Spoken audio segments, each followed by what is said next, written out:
And look who we have here, Kavya. Hi, Kavya. How are you? Doing well. How are you doing, Julie? Yeah, we're great. Great. So glad to see you here today. Yeah, same here. You're so busy, and so am I. So when we meet, it's like, whoa, the universe wants us together.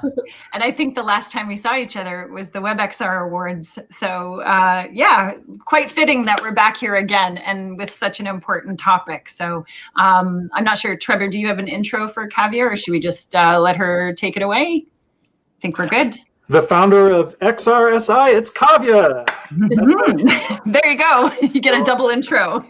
Take it away, Kavya. Yeah, I believe I told Ben there was this video that we could play just to, for those of who don't know about XRSI. So I believe I'm sharing my screen and I'm live, so I'm going to play this. Is it possible for a team to succeed in their research and development plans without considering the implications of trust, privacy, inclusion, and safety? This is a fundamental question of my mission to support individuals, corporations, universities, and government entities. We want them to reach their goals of developing emergent tech while making sure that safe and inclusive experiences are at the forefront of every key decisions they make. My name is Kavya Pearlman, and I believe that it is critical for research and development teams to keep that question in mind. This is why I founded XR Safety Initiative. We believe in the potential of XR, VR, AR, and AI technologies as a driving force of good in the modern age. But we also recognize the risks and threats that reveal themselves through these tools. Our desire is to mitigate those risks. We do this by bringing together the brightest minds who have a passion for emerging technologies to work together towards these pillars of our research. The future is bold, unknown, and sometimes a little scary. But as we emphasize the prominence of this question and deliver resources that keep it in front of the eyes of the world's leaders in XR, we will find a future that is safe, secure, and full of hope.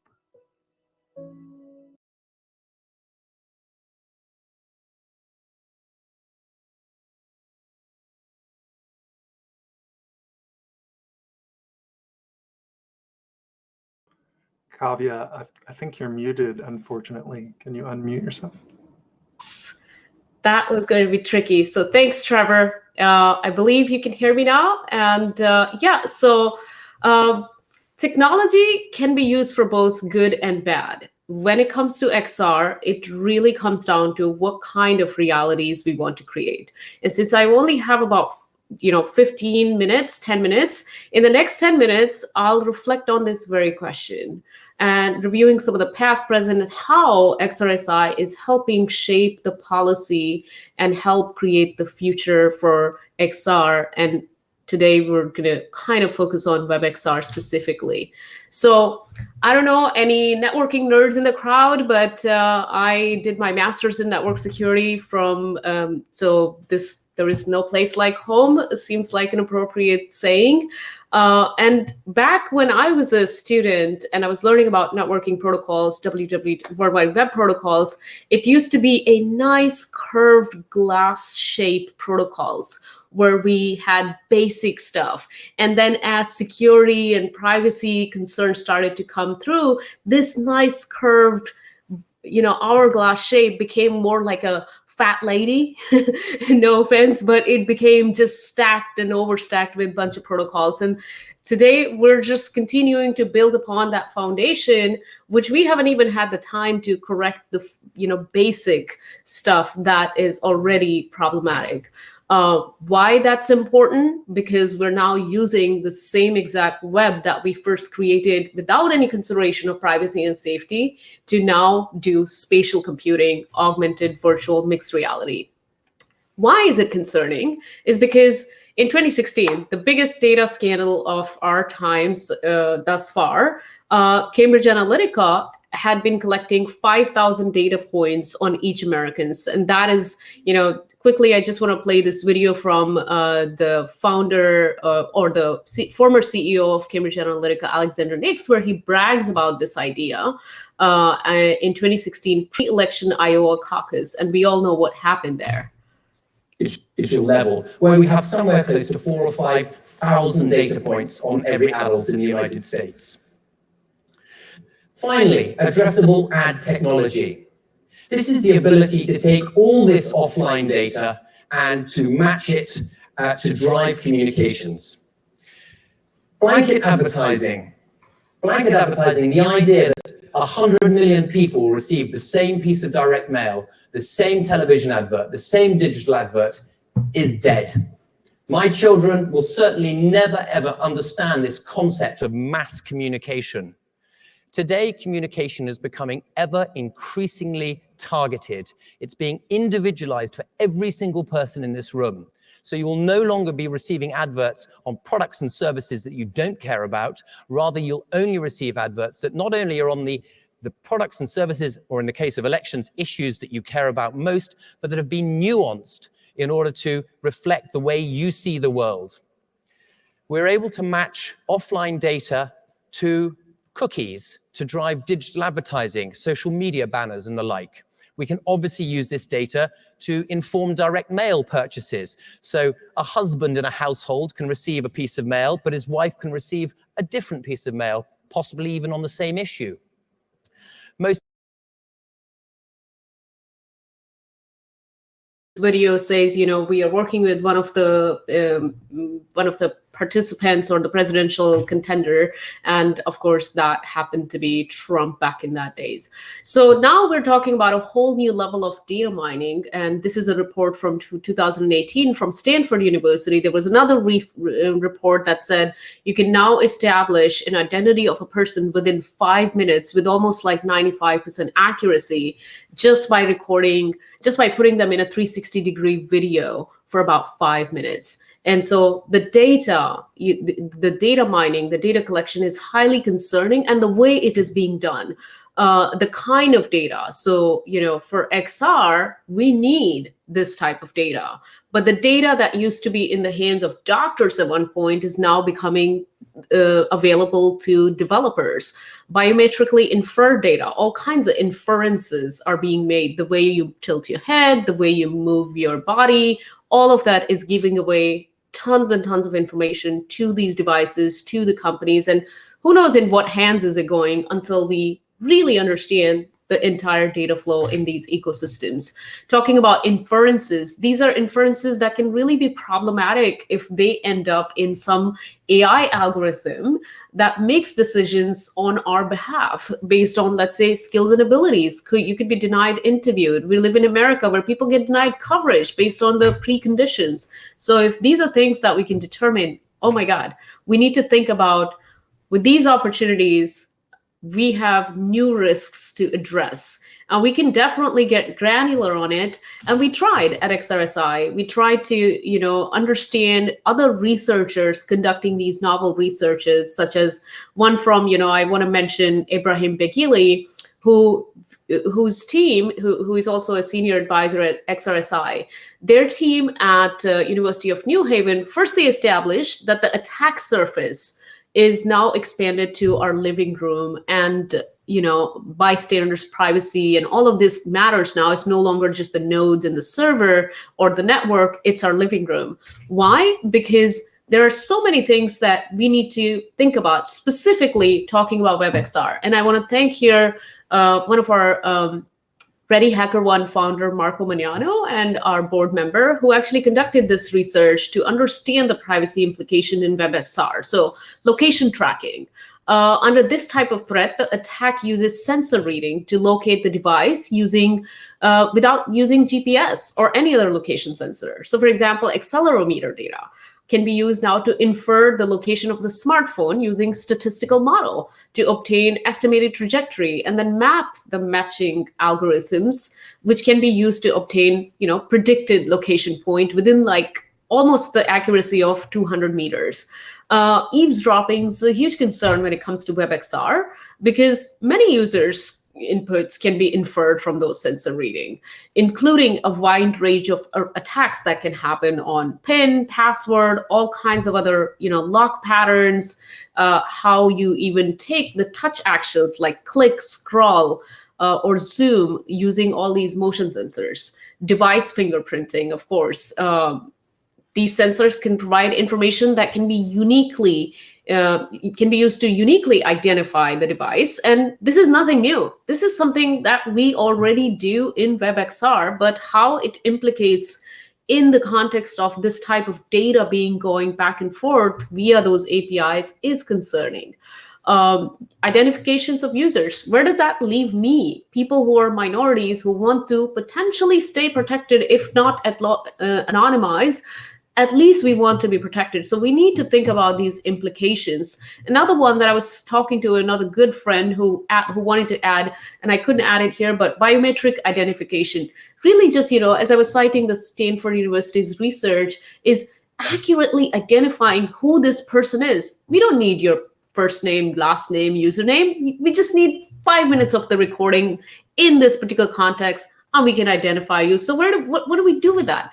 And then combine this research, we're discovering novel attacks where an attacker could potentially, this research is also coming out from, I was referring to Abraham Bekele's research, where they talk about tracker attack or chaperone attack. Somebody be able to hijack your tethered device camera. And this has been done. Be able to just overlay some visual that you did not intend. That they called it overlay attack, or move you across the space without your knowledge. All of this is possible because one can actually capture the data that flows between the device and the, potentially the cloud, or could be just, somebody pops in your browser, could be doing man-in-the-middle attack, and all sorts of techniques. We came up with risk mitigation categories. I'm not going to go into the details of it, but data protection, protecting user interaction in a social VR space, super important, because if anybody can just share a link and, create some kind of malicious code and share that with you, that puts you at risk. And of course, device protection itself is necessary. So these are few of the highlighted areas per Marco that are really, really important. We need to secure the context, how the sensor readings are explicitly flagged by secure context specification.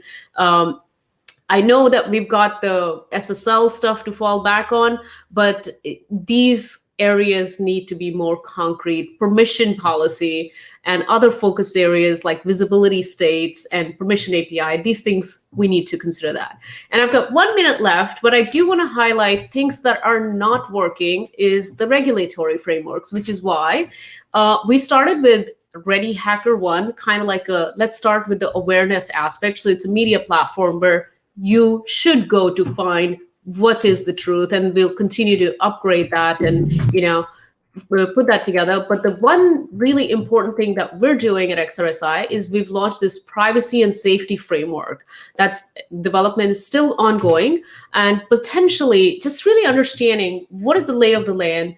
What do we need to consider when it comes to privacy policy? Not just like check the box, but like context, choice, control, and specifically the data type consideration that I was talking about, special data. And then ultimately, we're not stopping there. We're trying to make sure that the federal government, other governments, in fact, just last week, we launched a medical XR healthcare report with NHS.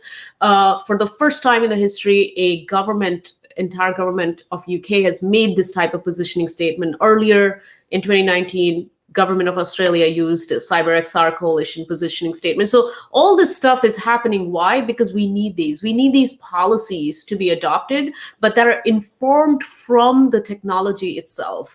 So in the end, I just want to leave you with this very thought that it really comes down to what we build has to be thoughtful, and how do we actually project our future. We don't just want to willy-nilly just keep giving away this data without no responsibility, because many of these organizations would say we are responsible, but we have seen over and over how they are completely irresponsible when it comes to data. So who's going to care about us? Well, we are here, and I encourage you to get involved with these type of efforts and think about privacy, safety, and ethics every time you're working in XR, WebXR.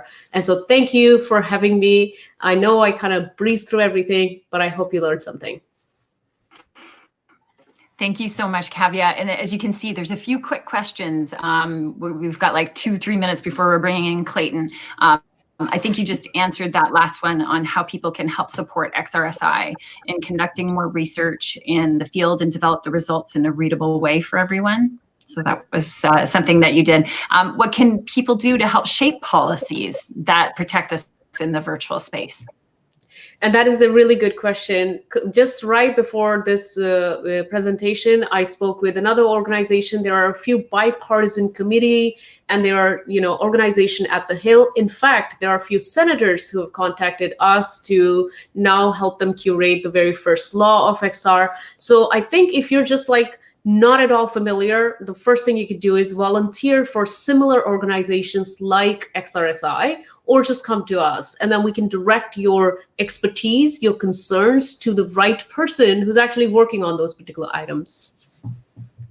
Great, great. And one last question.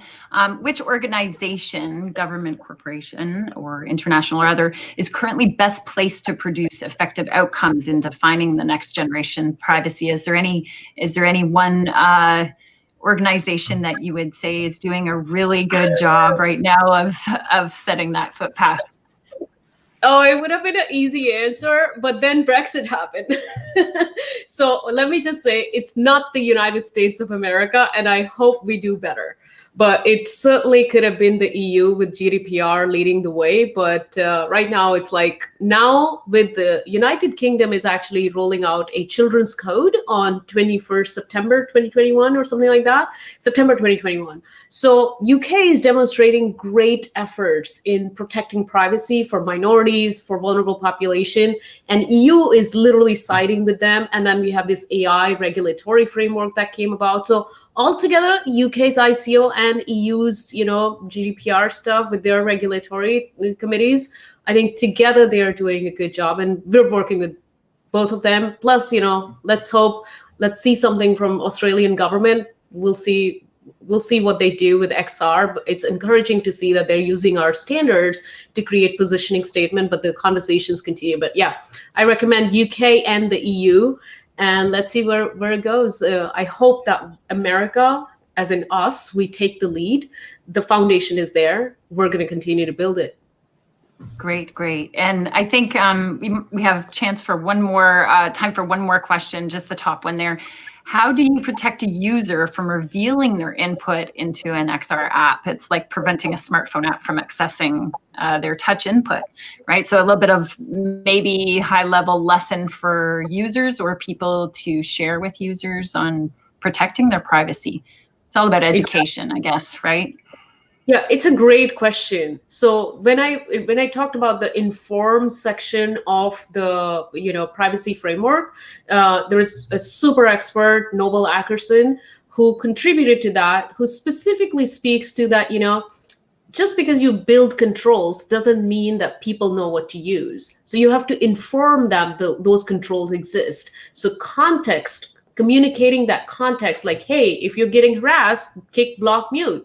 That is important because people may not know. So awareness, and have these companies create these tools, but then create the awareness that these exist and how to utilize them. So you're right, Julie. It starts with awareness, and then we keep getting granular with it because it's changing all the time. Like a wristband gets introduced, it changes the entire dynamic of how privacy should be done.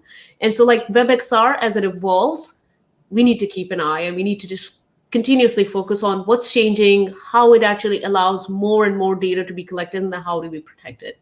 Mm-hmm. And I know, Trevor, I think Stellar Mesh and those kinds of things, some amazing projects that you're doing, and I'm keeping an eye on it. I have so much to learn from you to kind of help shape that policy objectives too. So thank you.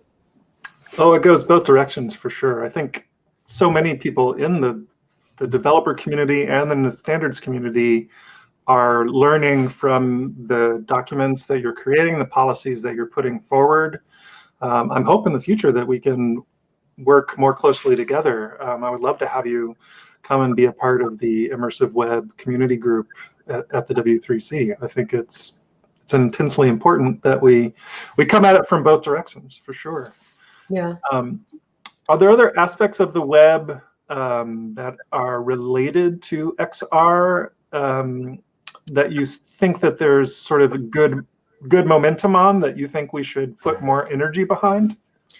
I don't know yet how the content moderation ties into all this, but that is a huge aspect that we're going to have to resolve at some point. Because, if polarization is existing in the web space, imagine when somebody can literally manipulate your reality, present to you. We were talking about Robert De Niro's German voiceover using the AI algorithm that came out last week. So these things are getting more and more sophisticated. So how do you establish what is your base reality when you're just taken over by somebody else's construct of reality? So then it comes down to like, okay, forensics, like bits and bytes, like what's the real truth here? And that's something that Abraham talks about a lot. And he's got this, Forensic Institute at University of New Haven. And I think we need to get to that level so we can, first of all, what is our base reality? And how do we establish truth if crime has taken place? Somebody has stolen your payment data, and then who did what? It's all in the bits and bytes. So I think we need to get a lot more granular and observe the space, collect more research. We're not quite there where we understand these things. And that's where my head's at.